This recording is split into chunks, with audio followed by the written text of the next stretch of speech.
Hello मित्रों, मैं हेमंत प्रजापति आप सबका स्वागत करता हूं आपकी अपनी प्यारी सी चैनल एचपी केमिस्ट्री क्लासेस में। डियर, आज बात करते हैं हम क्लास 11th के छोटे से लेक्चर पर, जो बहुत ही ज्यादा रिकमेंडेशन से हुआ है कि सर संभवन ऊष्मा क्या है और दहन ऊष्मा होती क्या है, इन दोनों में डिफरेंशियल क्या है, विद डेफिनेशन की आप बता दीजिए हमें।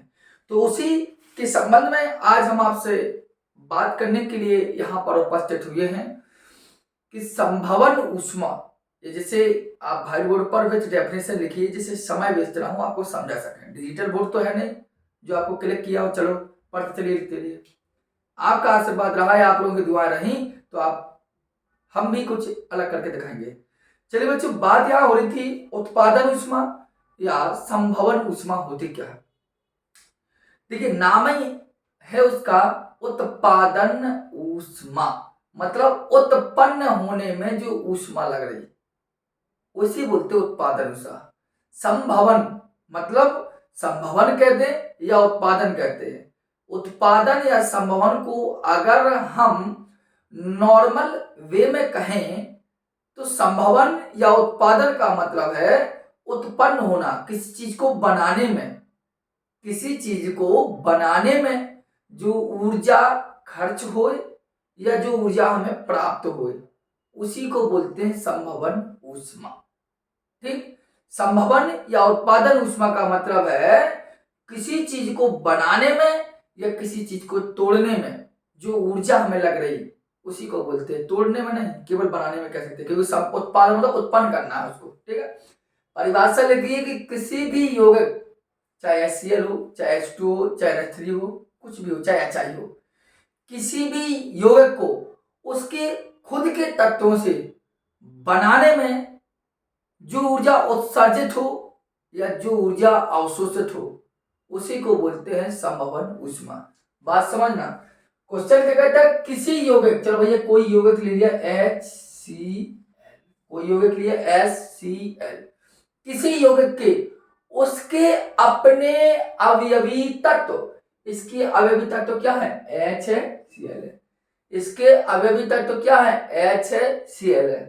तो किसी यौगिक के उसके अपने अवयवी तत्व, इसके अपने अवयवी तत्व कौन है, H है अर्थात H2 है, Cl है अर्थात क्लोरीन गैस है, तभी बनेगा अपने अवयवी तत्व। दो दो तत्व चार, दो जे है, दो जे तो 2HCl बनेगा।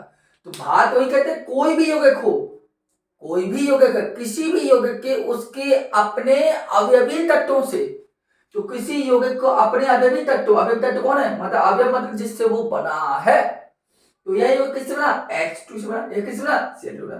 तो किसी भी यौगिक के अपने अवयवी तत्व H2 और Cl2 से बने, मतलब कोई भी जो यौगिक है यह इससे बना है, इससे बनने में जो ऊष्मा उत्सर्जित हुई या जो ऊष्मा अवशोषित हुई उसी को बोलते हैं उत्पादन या संभवन ऊष्मा, उसी को बोलते हैं उत्पादन या संभवन ऊष्मा। बात थोड़ी सी समझ में आई होगी। मेरा कहने का मतलब है किसी भी यौगिक को उसके अपने अवयवी तत्वों से बनाने में, क्योंकि नाम है उत्पादन या संभवन, इसका मतलब वो बनाने में जो लगे, जो बनाने में जो ऊष्मा खर्च हो रही वही उत्पादन या संभवन ऊष्मा कहलाती है।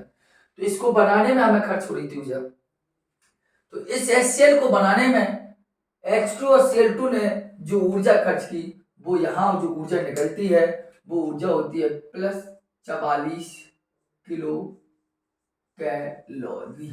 लेकर क्वेश्चन ने क्या किया कि किसी यौगिक के अपने अवयवी तत्वों से 1 मोल या 1 ग्राम अणु बनने में जितनी,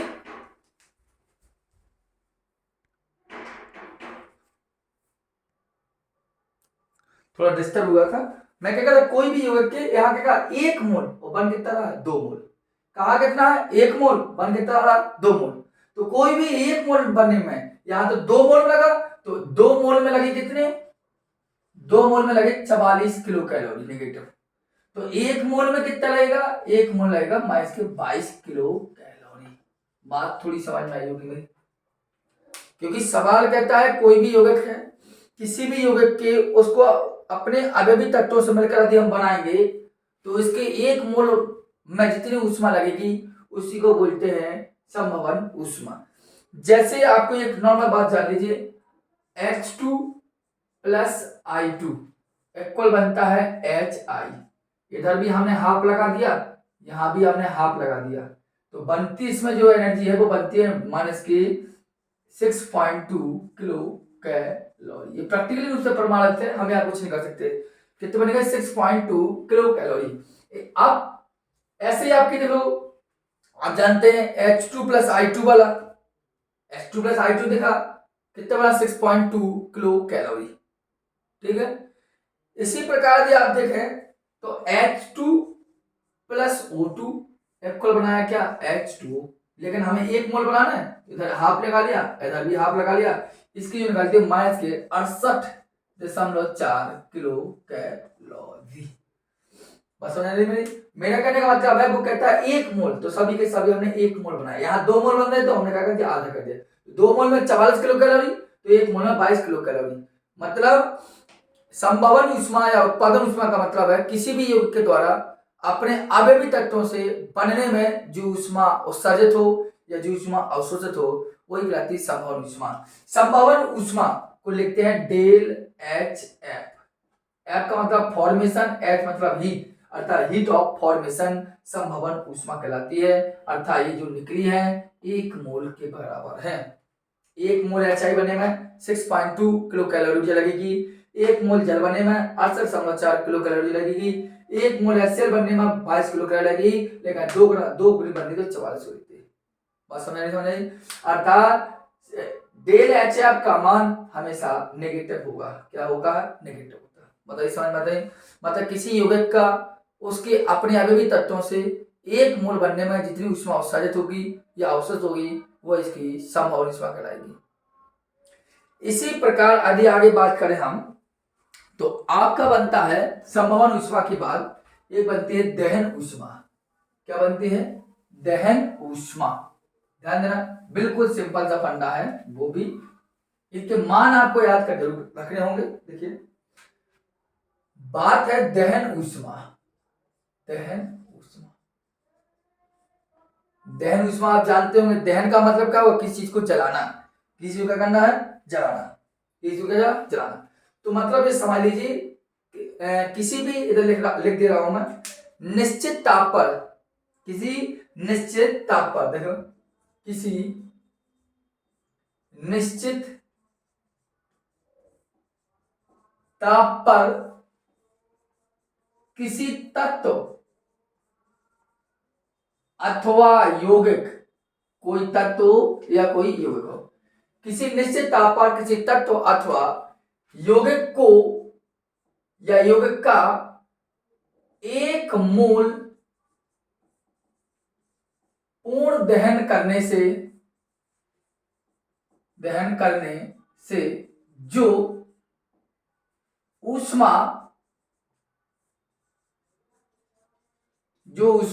उत्सर्जित होती है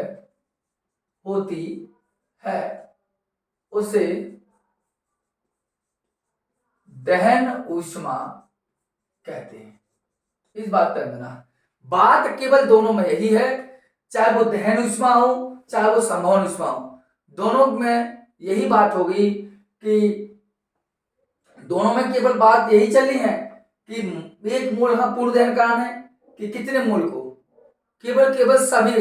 अगर संभवन ऊष्मा कहता है तब 1 मोल बनने में, दहन ऊष्मा कहता है तो 1 मोल को दहन करने में या 1 मोल को जलाने में। तो आपको पता है, हमने लिया किसी भी यौगिक को, जैसे हमने यौगिक ले लिया, सब कोई तत्व ले लिया, मैं कार्बन, और कार्बन को जलाएंगे क्या? ऑक्सीजन के द्वारा जलाए तो क्या बनेगा? Carbon dioxide. तो कार्बन डाइऑक्साइड जब बनती है तो उस स्थिति में जो डेल एच सी क्या होता है? डेल एच सी होती है दहन ऊष्मा, हीट ऑफ कंबंसन, जिसे बोलते हैं डेल एच सी, मतलब दहन ऊष्मा से डेल एच सी। तो यहाँ पर del H C 94.3 kilo calorie. यहाँ ऊष्मा उत्सर्जित होती है, इसलिए यहाँ पर ऊष्मा नेगेटिव होती है। ऊष्मा कैसी होती है? नेगेटिव। तो ये देखो, एक ही मोल तो जला रहे हैं हम, 1 मोल कार्बन का लिया तो 1 मोल जला रहे हैं। जैसे S plus O2 equal SO2, तो 1 मोल सल्फर जलाया तो देखिए क्या निकलेगा, यहाँ निकलते डेल एच सी जो निकलता है वो निकलता है माइनस के 70.96 किलो कैलोरी। बात समझ में समझ रही? कहने का मतलब है 1 मोल जलाएंगे तभी ऐसा होगा। जैसे अभी तक तो लिया कोई यौगिक ले लिया, चलो CH4, इसको जलाया तो क्या बनेगा CO2 और आप जानते हैं H2। हाइड्रोजन कितना 4 तो 2 लगाया, 2 2 4 से 2 लगा दिया। ठीक, यहाँ पर जो डेल एच सी निकलता है वो निकलता है माइनस के 213 किलो कैलोरी। बस अब मेरी मैंने कहा किसी भी निश्चित निश्चित टेम्परेचर होगा, उस टेम्परेचर पर कोई तत्व तो कोई तत्व लिया या कोई यौगिक तो भी हमने यौगिक लिया। ठीक है, किसी भी तत्व को, लेकिन उस तत्व का क्या होता है 1 मोल चाहिए, 1 मोल, 1 ही मोल इसका लिए 1 मोल है, सब 1 1 है, और 1 मोल को पूर्ण दहन करा दें। पूर्ण दहन मतलब जलाएंगे तो जो भी उष्मा उत्सर्जित हो जाएगा, इनको जलाने में जो उष्मा उत्सर्जित हो रही बाहर निकल रही उसमें जो उष्मा लगती है वही कहलाती है उसकी दहन उष्मा। दहन उष्मा का मतलब होता है जलाने में जो उष्मा उत्पन्न हो वही कहलाती है आपकी दहन उष्मा। तो कार्बन को जलाने में 44.3 किलो कैलोरी ऊर्जा की आवश्यकता होती है। सल्फर को जलाएंगे तो 70.96 किलो कैलोरी ऊर्जा की आवश्यकता होगी। मेथेन को जलाने में इसके 213 किलो कैलोरी ऊर्जा की आवश्यकता होगी। ये कहलाती है उसकी दहन और संभव उष्मा। दहन उष्मा में आप देखते हैं सभी मान नेगेटिव होते हैं, क्योंकि दहन उष्मा में उष्मा का मान बाहर निकलता है, अर्थात उष्मा उत्सर्जित होती है। इस बात को आप जानते होंगे। हमने आपको बताया भी है, अगर दहन उष्मा होता है ऐसे, अगर हम दहन उष्मा के साथ से ऐसा कहते हैं, दहन उष्मा होगी डेल एच सी, और आप जानते हैं उत्पादन, जो उत्पादन उष्मा होती थी उसको लिखते थे del H F, heat of formation, heat of combustion. ठीक है, तो ये दोनों चीजें को आपको समझ में आई होंगी, इन दोनों को चीजें समझ लीजिए। ठीक है।